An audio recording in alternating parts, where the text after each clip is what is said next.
Happy Healing Morning po sa inyong lahat. Ako po ang inyong lingkod sa kalusugan, si Dr. Edinel Calvario. Welcome po sa inyong kinagigiliwang healing show ng bansa, ang Healing Galing sa TV.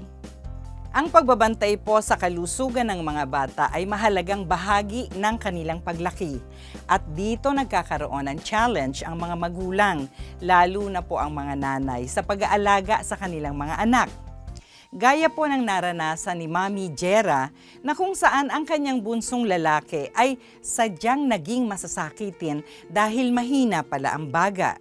Ako po si Geraldine Villacarlos, 39 years old, nakatira sa Barangay Tres Cruces, Tanza, Cavite. Nagsimula po yung sakit ni Jansen na primary complex. Nung 4 years old pa po siya, napapansin ko na po na madalas po siyang sinisipon, inuubo, tapos po nagkakasinat-sinat po siya tuwing hapon. Hanggang sa nung nag 5 years old po siya, mas lalo na pong napadalas, tapos yung parang hirap po siyang huminga kapag nagkakaubo po siya, sipon po, tsaka madalas po pinagpapawisan yung ulo niya.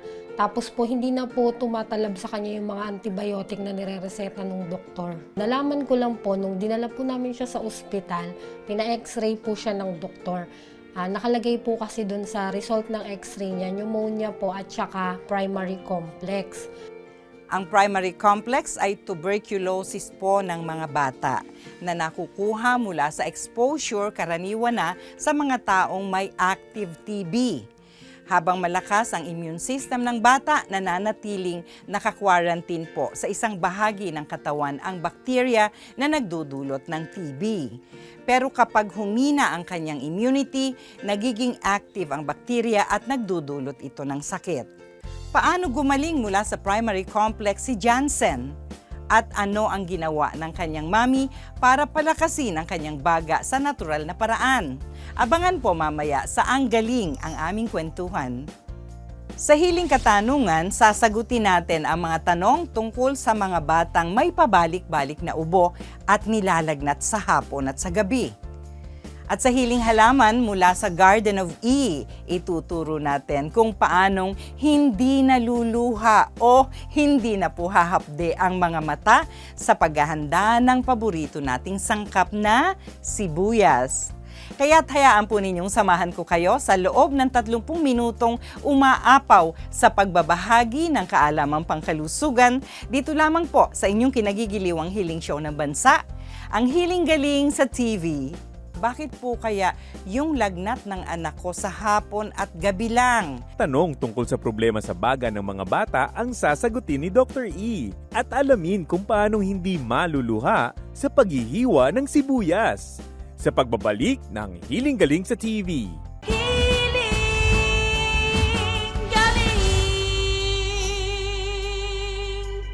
Subaybayan ang Healing Galing sa official website na healinggaling.ph, sa Healing Galing official Facebook page at sa Healing Galing YouTube channel. Huwag pong magpaloko sa mga produktong walang pahintulot na gumagamit ng Healing Galing logo at video. Gamitin ang galing para tama ang healing. Kilatising mabuti ang produktong binibili. Bumili lamang ng original na Healing Galing products sa tama at mas mababang presyo sa authorized outlets na nakalista sa website. O sa nag-iisang Healing Galing online shop sa Facebook. I-text ang 0921-445-0355 para sa pinakamalapit na authorized Healing Galing outlet sa inyong lugar. Huwag pong magpaloko. May hatid na kalusugan ang lunti ang kalikasan.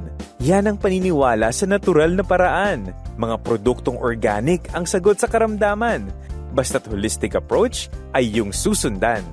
Sabon man o oil, maging organic orals. Meron ding salt, grains at liquids na natural. Yan ang Healing Galing products. Iyong laging tandaan, sa natural na paraan ng gamutan, nasa iyo ang healing, nasa iyo ang galing.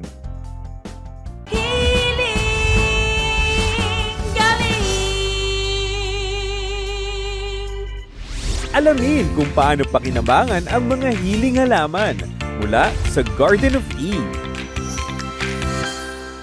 Welcome po dito sa ating Healing Halaman, and as promised, may part 2 ang ating sibuyas episode, di po ba? Dahil alam kong matagal na kayong pinaluluha ng sibuyas na yan.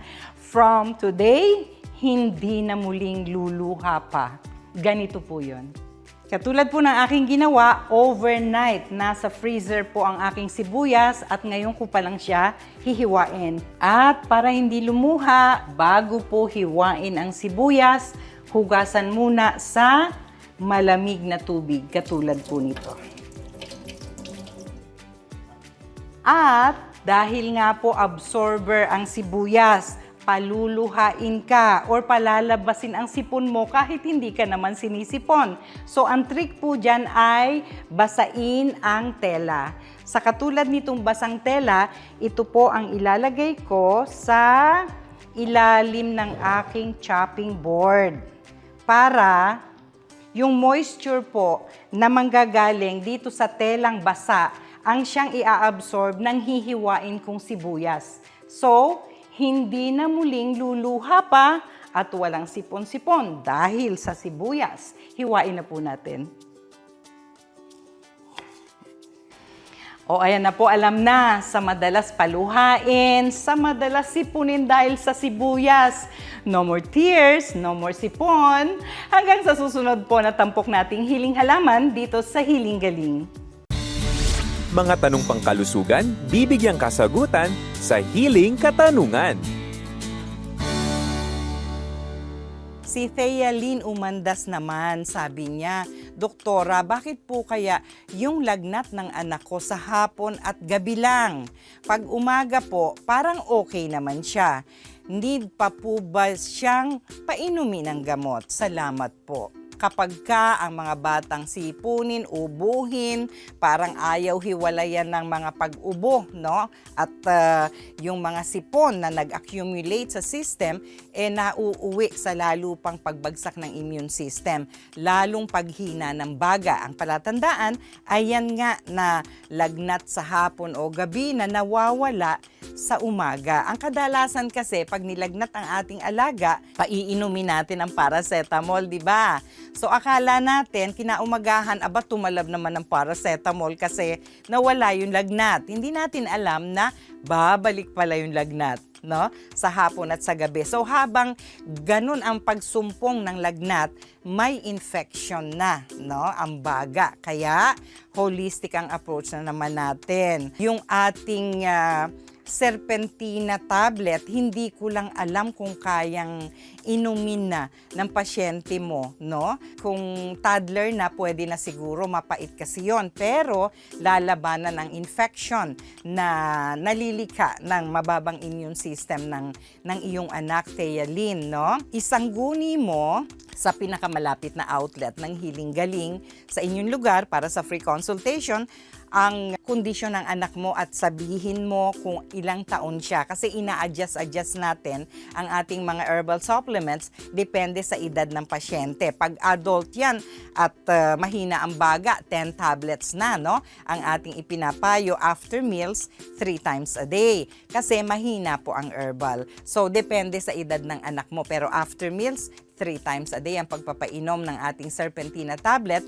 Kung kulang sa budget, pwede ang galing sa mga dahon ng halaman, no? Para matipid. Kaya lang ang problema natin, baka hindi inumin ng bata. Kasi mapait ang serpentina tablet sa mga outlets ng Hiling Galing ay may coating para hindi malasahan yung pait, no? Also, syempre yung Arthrospira tablet natin, yung Berden tableta na may tatak na HG para makaiwas sa pekeng galing, okay? Also, malaking tulong ang gentle massage ng Hiling Galing oil natin sa dibdib, sa likod ng bata, sa tigkabilang gilid ng leeg. Yung mga food for the lungs, sana ay matagpuan natin ang tamang sustansya para sa baga ng ating mga chikiting, ha? Bukod sa malunggay, okay, nandyan po yung mga gulay na hindi matubig, hindi mabuto, no? Yang mga miyembro ng cruciferous vegetables, no? Yang broccoli, ang cauliflower, ang asparagus kasama, no? At iba pang mga cruciferous vegetables. yung mga preparation ng mga ginisa, pwede yan. Pero maganda rin ang may sabaw. Pag may sabaw naman, lagyan natin ng luya or pwede rin ang lemongrass, pampatibay yon para yung nahihigop nilang sabaw ay malaking tulong, no, sa kanilang kalagayan. Kung mahilig sa prutas ang ating pasyente na mahina ang baga, yung mga prutas po na hindi matubig para tugma sa kondisyon ng pasyente, lalo na kung maplema. Usually, pag dumadalaw po tayo sa mga pasyente natin sa ospital, di ba, mga prutas ang pasalubong natin. Pero nakikita ko kadalasan mga oranges, mga dalandan, no?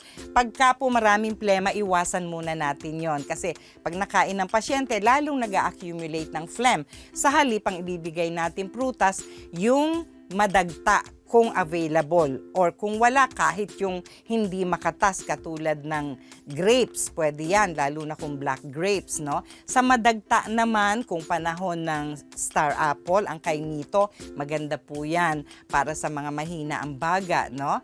Ang durian, no? Parang all year round na po dito sa atin yan, maganda para sa pasyente. Ang chiko, ang chesa at iba pang madadagtang prutas ay malaking tulong din, Thea. Okay? At saka gawin na ring tubig ang pinakuluan na dahon ng malunggay para tubig pa lang may sustansya ng ipapasok sa katawan ng bata. Marami pong salamat sa inyong katanungan. Sana'y makatulong ang aking payo. I-instashot na ang reseta ni Doktora.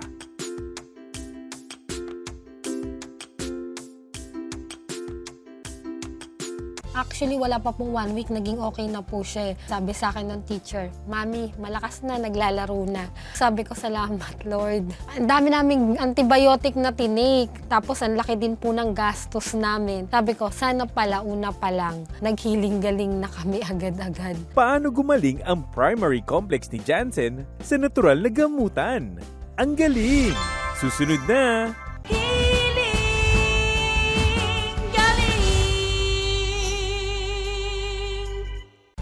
Kung kayo ay may katanungan, mag-text lamang sa 0921-445-0355 o kaya ay mag-email sa healinggaling@ymail.com.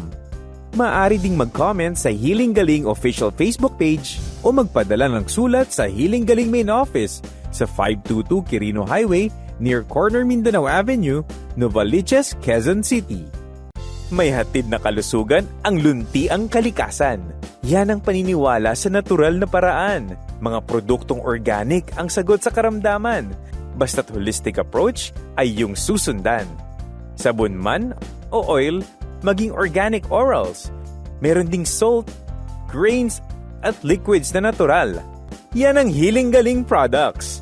Iyong laging tandaan, sa natural na paraan ng gamutan, nasa iyo ang healing, nasa iyo ang galing. Ang magaling sa kalusugan, magaling ding kumilatis ng produkto. Dahil maraming nagpapanggap at maraming nanloloko, bumili lamang ng original na Healing Galing products sa tama at mas mababang presyo sa authorized outlets na nakalista sa website o sa nag-iisang Healing Galing online shop sa Facebook. Maging magaling sa kalusugan. I-text ang 0921-445-0355 para sa pinakamalapit na authorized Healing Galing outlet sa inyong lugar. Healing Galing! Narito ang mga palatandaan na mahina ang baga ng isang bata. Mabilis na paghinga at pagtibok ng puso, pangangasul ng paligid ng labi o ng kuko, pamumutla, grunting o pag-ungol sa paglabas ng hininga, nose flaring o paglaki ng butas ng ilong kapag humihinga, retractions o paglubog ng bahagi ng leeg o dibdib kapag humihigop ng hangin, matinding pagpapawis mula sa ulo na may kasamang panlalamig ng balat, wheezing o sumisipol na paghinga, at kawalan ng sigla.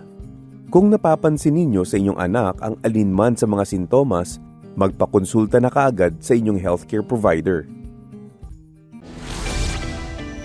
Mga tunay na kwento ng kagalingan, The Healing Galing Way. Ang galing! Kasama ko na po ngayon si Jansen Dayday at syempre kasama ang kanyang Mami Jera. Happy healing morning, Jansen! Happy healing morning.